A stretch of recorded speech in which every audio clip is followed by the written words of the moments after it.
you're an actress, you're a film producer, but more importantly for us, a mental health advocate, and a successful one, and you have done a lot. And I was saying to your colleagues, Triple L Foundation, the Live, Love, and Laugh. Yes. As you know, the very definition of health is a state of complete mental, physical, and social well-being. It's not merely an absence of disease or infirmity. Yeah. But as you also know, mental health is the most neglected. And people with mental health face severe human rights violations, stigma, and discrimination. But not only that, around 80% of them, people with mental health conditions, do not have access to mental health care they need. So the problem is really, really serious. And for someone like DEEPIKA to really take on this big cause is, for WHO, such a great opportunity, and for me today, a great opportunity too. People like you, like DEEPIKA, will really change the tide. And I hope this moment will also increase the awareness, improve the awareness, and help people think about the enormous problem we're facing, especially with mental health, and decide to join your movement.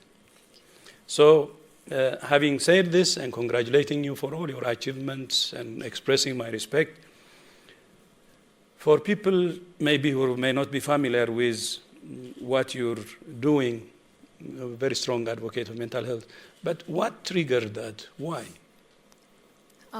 Thank you for that lovely introduction, and good afternoon, everybody. Mental illness crept up on me when I least expected it. I think most often, or at least in my case, it comes with absolutely no warning signs. And I was going through a phase that, the perception and the general understanding was that I was at a professional high. I'd had successful, consecutive hits professionally at the movies.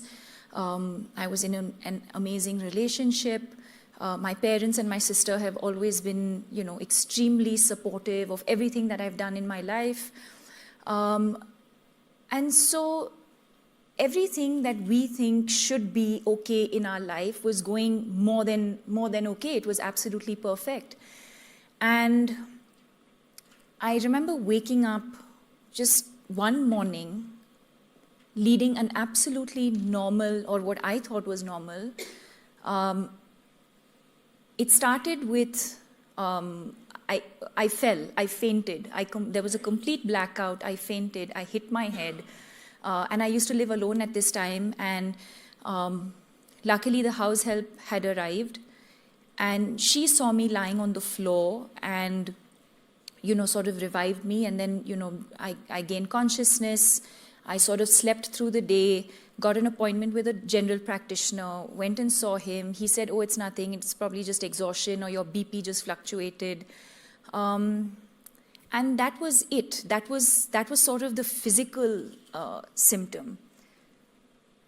But what I was also experiencing was this sort of hollow, sort of empty, pittish feeling in my stomach. I would break into a sweat every now and then. I would just suddenly get into these sort of panic phases where I just felt like, I needed to just get out and, gasp for breath.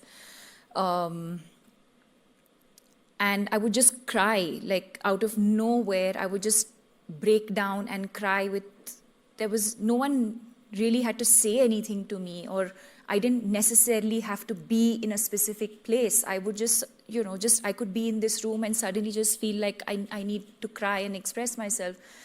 And then there were days when I just didn't want to get out from bed. I would just want to sleep and not wake up. because to me, sleep felt like my escape, and I felt like I didn't have to deal with the reality of what I was experiencing.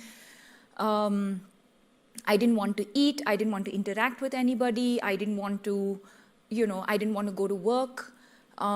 I'd lost, motivation with absolutely everything. And fortunately, my mother happened to be there a couple of months into this. My parents live in a different city and they had come to visit. And I was sitting in their room and they were packing up and ready to leave. And I had one of those moments where I was just watching her pack and I suddenly I broke down. And she looked at me and she said, "What happened? Is everything okay?" And I said, yes, everything was okay, but clearly everything was not okay. And, she asked me the routine questions about, is it my relationship? Is it something at work? And I just kept saying no. And I didn't know what was that one thing? I couldn't point my finger at it. And she immediately looked at me and said, "Deepika, I think you need professional help."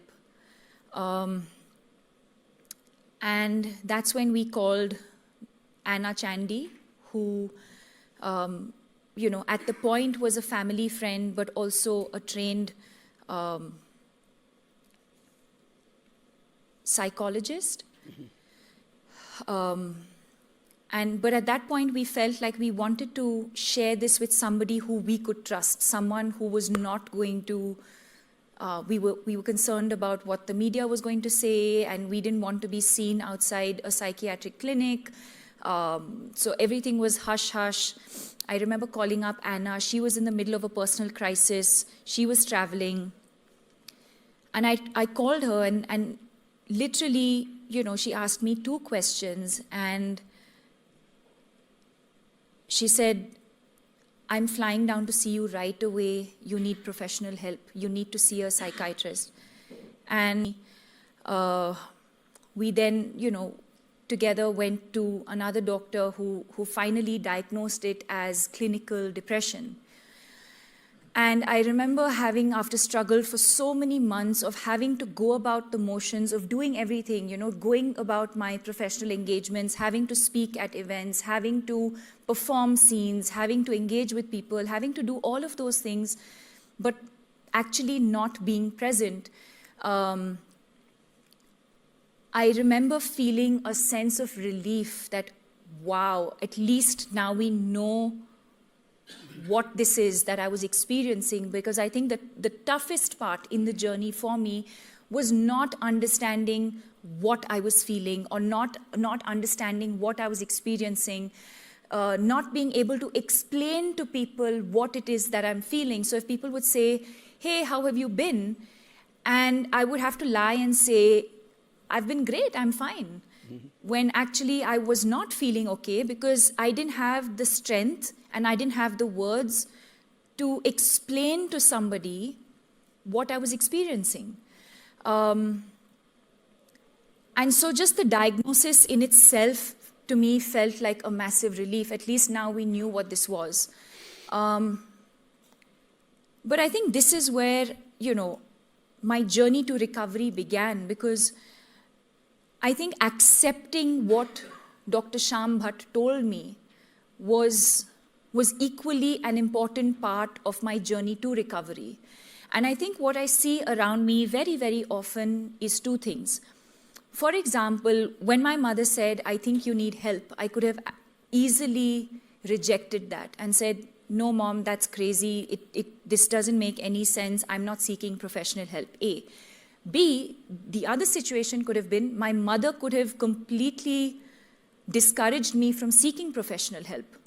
So I think the 2 things that we managed to achieve here as a family is, 1, the fact that somebody close to me within my family recognized the signs and symptoms, 1. 2, encouraged me to seek help.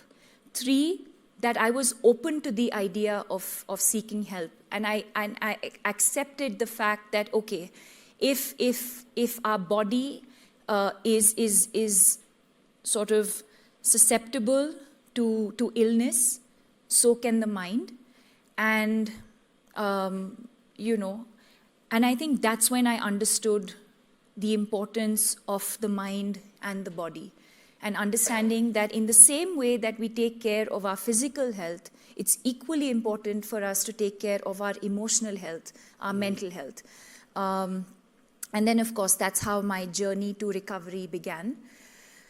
It is during that time, I realized that there was a lot of stigma, there was a lot of hush-hush, there was a lot of not wanting to share with too many people what I was experiencing. And I think all of those experiences made me reflect on why we were behaving, including myself, why we were behaving a certain way. Why was I not telling somebody that, you know, I'm not feeling okay emotionally? Why is it that I was seeking professional help in, privately? Why was I not confident enough to do this publicly and with people spotting me? That's okay. And it was all of those experiences that made me think and reflect and say, one second. I took a step back and I said, why have we gone about this way? And I think that's when I realized the stigma and the lack of awareness that's associated with mental health and mental illness. And that's what led me to come out publicly with my experience with anxiety and clinical depression, and subsequently setting up the Live, Love, Laugh Foundation, because through that process, I felt like, through an interview or through the press or through the foundation, if I was able to express the signs and symptoms that I experienced, and if there was even one person in this room who identified with those signs and symptoms and said, you know what, I'm going through the exact same thing, but I've not been able to put a finger on what it is that I'm going through, I wanted to make that journey that I had been through of the unknown, of not understanding what I was going through, I wanted to help somebody who's probably in that same situation, not understanding what they're going through, and probably help them understand their signs and symptoms. And that was sort of the intention of going public with the illness, and then also subsequently setting up the Live, Love, Laugh Foundation. Thank you. That is so moving. And one of the souls actually who, I think from your story, many young people can learn. We're losing a lot, 800,000 a year. And this is one of the largest killers of young people. Yes. It's serious, and that's why. So what would be your advice to young people? What they should do for themselves and what they should do to help others? I think there's a lot of things that the youth can do. I think that we can do as individuals. I think to begin with, just to become a little more aware as people. So let me give this in two perspectives. One is, say, for someone like me who is experiencing anxiety and depression. I think if I feel certain signs and symptoms, whether it's restlessness, whether it's not being able to sleep, sleeping too much, or lack of sleep, whether it's irregular, your eating patterns, are you eating less or are you eating more? Are you feeling a sense of sadness or low for a prolonged period of time? And I think it's very important to understand the difference between sadness and depression. Sadness is something that we all go through in our lives for various reasons: death, failure in an exam, heartbreak. I think sadness is transient. Depression is not transient. I think depression sort of lasts for a much longer period of time. And I think that's when you realize that, okay, this is where I need to share. This is where I need to express. So for someone who's experiencing that, I think it's important at that very moment to share with somebody that you're close to. It could be a friend, it could be a colleague, it could be a family member, it could be a sibling. But I think the first step really is to share with somebody around you how you're feeling. I think for people around, it's important to not just sort of dismiss it as attention-seeking, It's important for us to feel empathy towards the person who's telling us something. I think we all have now a habit of asking each other how we're doing without really listening to whether we actually, if I ask you how you're doing, am I actually interested in how you're doing? And would you be vulnerable enough to share with me how you're doing? So I think all of those things, I think in the way that we engage with people on a daily basis, sharing with each other, understanding from each other, I think, and then of course seeking help. So it's important for caregivers to encourage those feeling certain signs and symptoms to seek professional help. There is a lot of stigma, especially in our country, especially in India, there is a lot of stigma with regards to seeking professional help.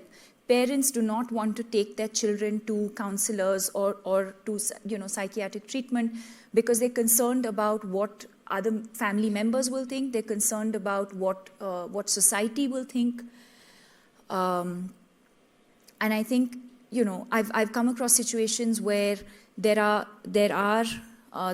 people experiencing mental illness who want to seek help, but somewhere the family is not willing to allow them to do that. And sometimes it's the other way around, where the parents want their children to seek professional help and the child is resistant to that. In my personal experience, I think acceptance of medication, I think for me, it was a combination. Again, I'm not someone who can, prescribe and say, yes, you should take medication. But I will say that in my personal experience, it was a combination of taking medication as well as lifestyle changes that have led to where I am today. But it is also a constant taking care of myself. It is an illness that can come back. So I have to take care of myself on a daily basis. The amount I sleep, what I eat, exercise, mindfulness, all of those things are things that I still have to do on a regular basis to ensure that I don't go back into that dark world and dark space again. Thank you. So together we hope to make a difference. Namaste. Namaste. Thank you.